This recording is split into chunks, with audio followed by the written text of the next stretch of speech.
What if your two best friends, the people you trusted with your deepest secrets, were secretly plotting your murder? That was the tragic reality for 16-year-old Skylar Neese, a bright and witty high school student from West Virginia who vanished one summer night in 2012. At first, it looked like she had run away, but the truth was far more disturbing. Her closest friends had lured her out of her home, driven her to the woods, and stabbed her over 50 times. Their reason? We just didn't like her anymore. This is the haunting story of trust shattered, of teenage cruelty taken to the darkest extreme, and the betrayal that sent shockwaves across America. The horrifying murder of Skylar Neese, a best friend's betrayal.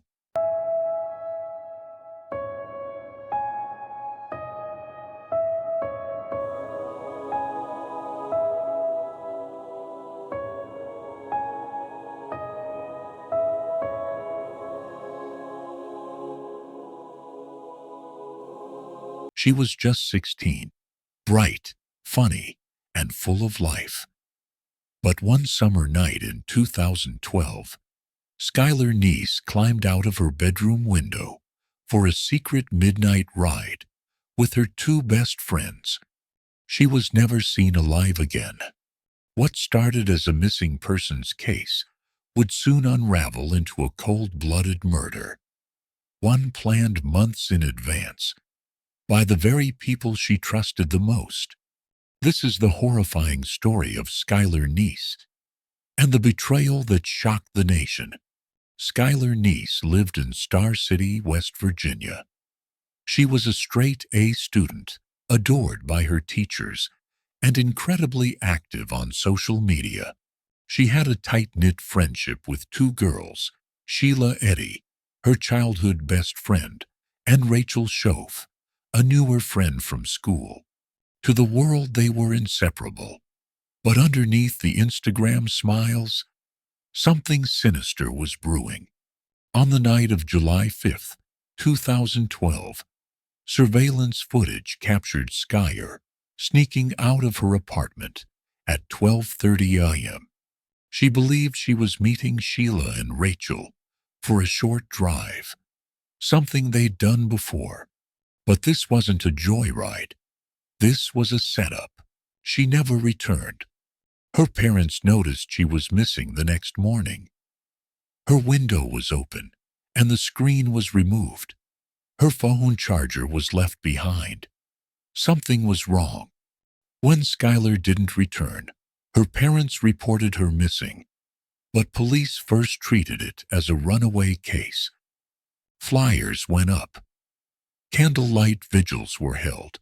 Friends came forward, none more than Sheila Eddy.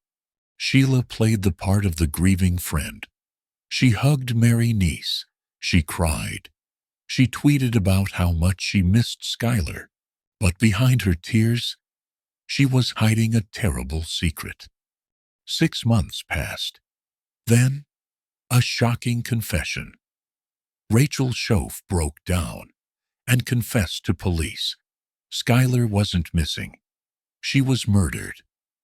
On the night of July 5th, she and Sheila picked up Skylar, drove her to a remote wooded area, and stabbed her over 50 times. The motive? We just didn't like her anymore. That's what Rachel told investigators. Rachel led authorities to the exact spot. A shallow grave, hidden under branches in Wayne Township, Pennsylvania, 30 miles away. Skylar's decomposed remains were found. Her family finally had answers, but no comfort.